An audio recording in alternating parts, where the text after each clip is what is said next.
Welcome back to Piers Morgan Uncensored. British Veterans Minister Johnny Mercer says he wants to end rough sleeping for all ex-military personnel this year. It's a laudable quest, but not without controversy. Mr Mercer's been criticised for suggesting today that some veterans may be using food banks because of personal decisions and bad budgeting. I spoke to him just before we came on air. Well, I'm joined by Johnny Mercer. Johnny, thank you for joining me. So you've had a busy day. Yes, we have. First of all, I think the initiative you're doing is brilliant, and we're going to come to that. To rid homelessness for our veterans seems to me a root one thing for any civilised society to be doing, and I will come to that. But you've blown up on social media, you know this, because of this comment you made about food banks. What, service personnel should not be using food banks? Yes. Yes, so, absolutely correct. So the reaction's been quite strong. You've been trending at various stages on Twitter. Fantastic. I want to just play, first of all, what you said to Kay Burley on Sky this morning. Look, these are personal decisions around, how people are budgeting every month. I don't want to see anyone using food banks. Of course I don't. But we're in an extremely difficult time around the cost of living. People don't choose to use food banks. You're saying it's a choice whether they use them or not. It's not. They're using them because they're saying they have no other alternative. Well, in my experience, Kay, that's not correct. So people have taken this as you being a little blinkered, perhaps, about why people use food banks. Do you stand by what you said this morning? Did it come out the wrong way?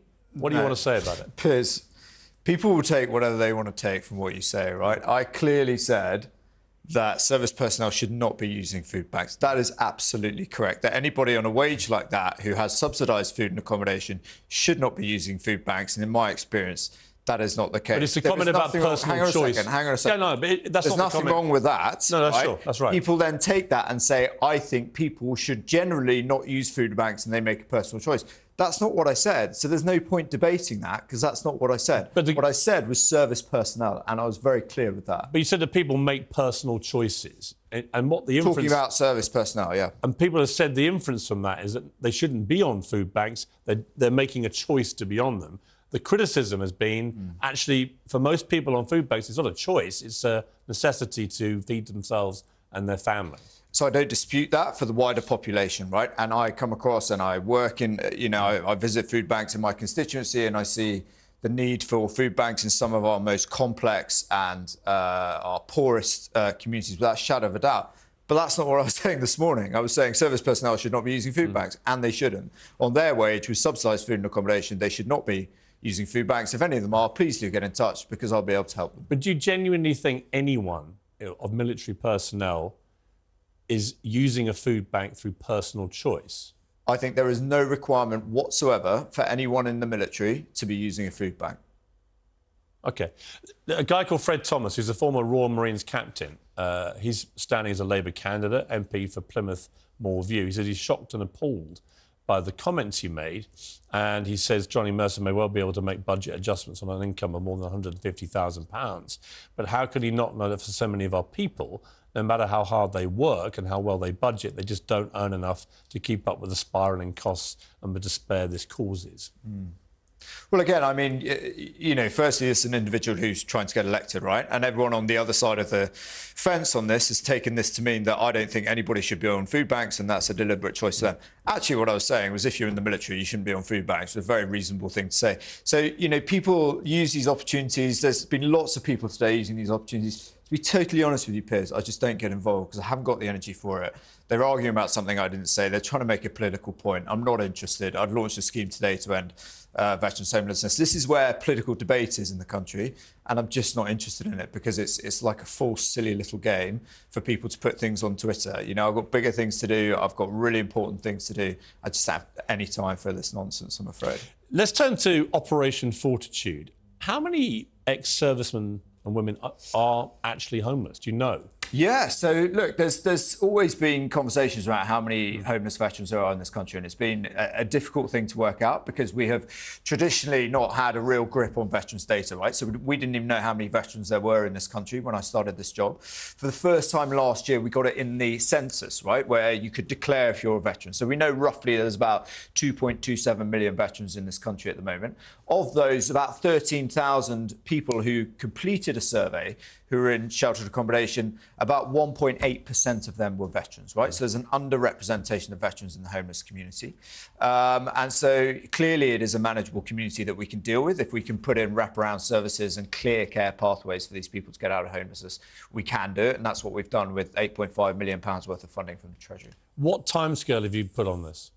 I don't want to see a single homeless veteran by the end of this year. And if there is, you know, I'm happy to go around and visit people and find out exactly why that is. So to be clear, that is a veteran sleeping rough because of a lack of provision. Clearly, some people will want to sleep rough. And I met a man last week who wanted to sleep in a tent because they, for a number of different reasons from their time in service, I've met plenty of people who want to go and live in the woods for a week.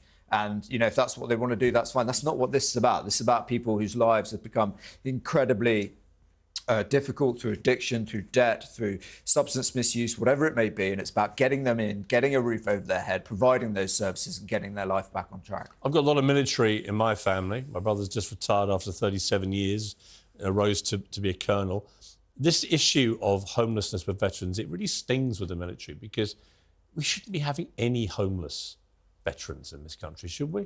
Well, it's a very kind of visceral representation, isn't it, of people who've served in the military and put their lives on the line and then have fallen on hard times. Do we care enough about them as a country? I think, to be honest, things have fundamentally changed in the last sort of 4 to 5 years. So I came into this because veterans care was not very good, right? And I fought in Afghan 2006 onwards, and I came into this because I was fed up with how my generation of veterans were treated. Yes, it's been a fight, I'm not going to lie to you, but the British people have always kind of got it, right? They donated millions to Help for Heroes and people like that. I think the government's been a lot slower. It's been very difficult in that space. We've now got veterans out of the MOD, right? So we have the UK's first Office of Veterans Affairs, something the Americans and the Australians and Canadians did decades ago. We have a cabinet minister who is responsible for veterans, able to pull in all different parts of government and make it work for veterans. So yes, we are fundamentally changing it, but you know, I want this to be the best country in the world to be a veteran, not because I say so, but because people actually feel that, right? You've put a timescale on it. Your boss, Rishi Sunak, has had his own 5 pledges. And when I interviewed him at the start of the year, he said, come back at the end of the year and mark me. As things stand, the report card isn't going to be good because he possibly may not hit any of those pledges. Yeah, I mean, hang on a second, Piers, because at the beginning of this, right, when he made those 5 pledges, people were falling over themselves to say this is going to happen anyway. Inflation is going to halve. We're going to stop the boats. OK, these are actually incredibly difficult things to do. So inflation doesn't just fall. You need to do a series of measures to make that happen. And he is making progress on those things. Do you think he'll hit the pledges by the... Yes, I do. Yes, I do. You know, we're 6 months in and it's difficult, right? It is difficult. Solving migration is difficult. It's not easy. Halving inflation is difficult and all these other things, right? We're halfway through. You know, we're super keen to knock people who are doing their best in public service, like he is, or like I am today. I think if we just take the gas off that a little bit and actually see what these people are trying to do... If he was to fail on all 5 pledges by the end of the year, where does that leave the Prime Minister? I mean, if you set your stall and your premiership by 5 pledges... I don't think that's going to happen, Piers, so I'm not thinking about that. I think he's going to get there. I think that we've been through an incredibly difficult time. I think the last couple of years have been pretty painful, both personally and for the country. But I think things have changed. We got a new guy in. He's clearly extremely gifted and capable. We need to rally around him. He's clearly the best individual to be Prime Minister. And we need to get into that election and win it. He's come out batting very aggressively for the England team over Bairstow Gates, the stumping. Anthony Albanese, who's the Australian Prime Minister, has hit back, telling him to stay in his crease. So there's now a major diplomatic row. Clearly, the English all believe that we were done in here. The Australians all believe that this was whining pommies who should shut up. Where do you sit with this story? Look, I think he was, by the rules of the game, obviously this guy was out, right? But, I mean, these Australians, they were caught like sandpapering the ball, 3 years ago? And then they all cried when they got caught and went home and all the rest of it. It's pretty embarrassing. You're not going to get any sort of, you know, spirit of sportsmanship out of that. You've just got to get to the next game and give them a good pacing, and that's the way to get through it. Fine words, Minister. Good to see you. Thank you very much. Thank you very much.